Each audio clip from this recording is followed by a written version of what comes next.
In this Kingdoms of Amalur Re-Reckoning guide, we're going to be taking a look at finesse builds, how to make a pure finesse build, hybrid builds, and just having some general discussion about what sort of builds you can make based around finesse. I'll be getting into some more specific build guides later on, but for now I just want to cover some basics and some direction that you should take if you're making a finesse build.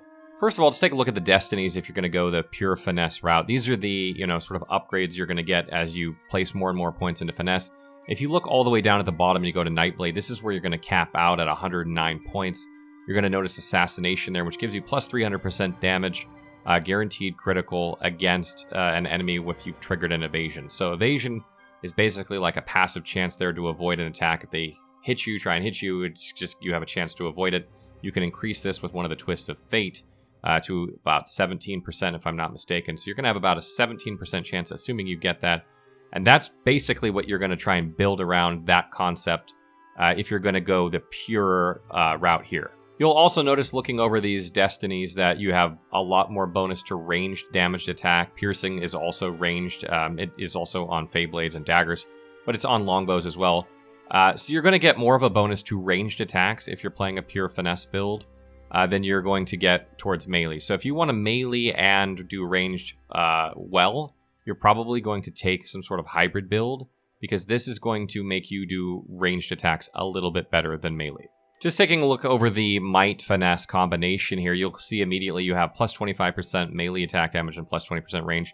This is 10% less range in exchange for 25% more melee. You have the same critical chance, 5% less pierce damage, some damage from stealth. So if you want to play a stealth-based build that's going to take people out from stealth, this is a better pick than pure finesse.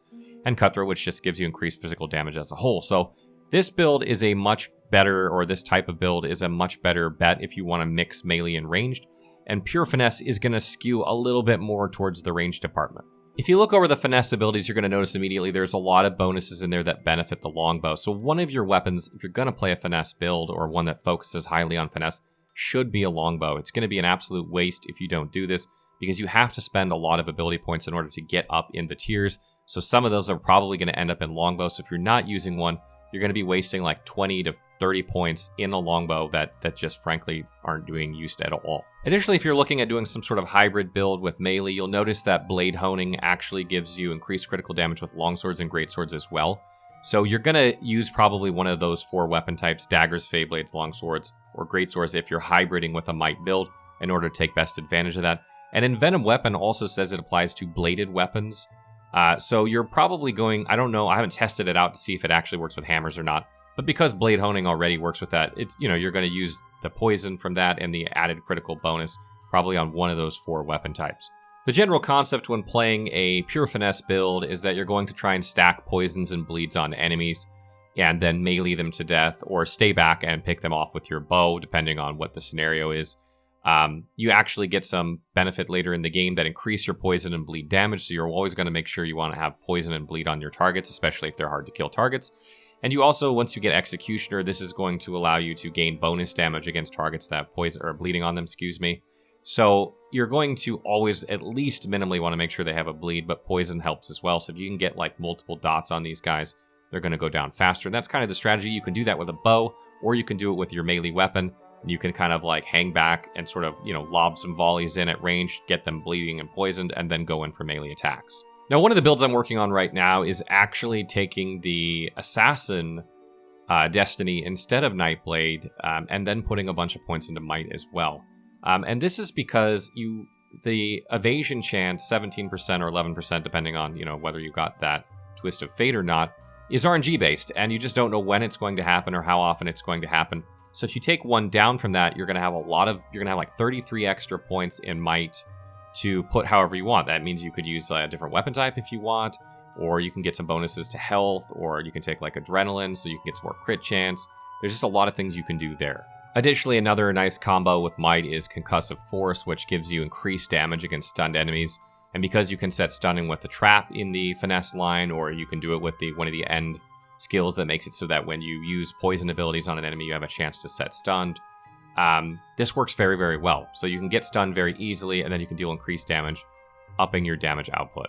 Now, if you're talking about hybriding with sorcery, I think probably what your main goal to do here would be either to add elemental damage increased elemental damage to your bow. So you're maybe has shocked or fire on it, and you're going to increase that damage.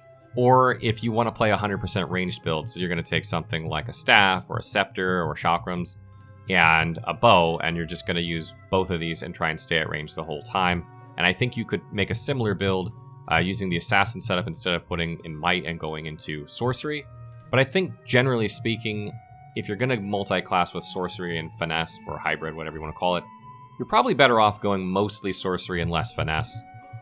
Because some of the best spells are at the end, and you have to put a lot of points unnecessarily into this skill tree in order to get things unlocked that you need, and you just won't have that many points if you do it from the finesse side. Also, if you don't want to use Assassin for that sort of build, the Spell Cloak is a very good choice. This is going to increase your elemental damage, piercing damage, which is bows, and also Fey Blades in them as well.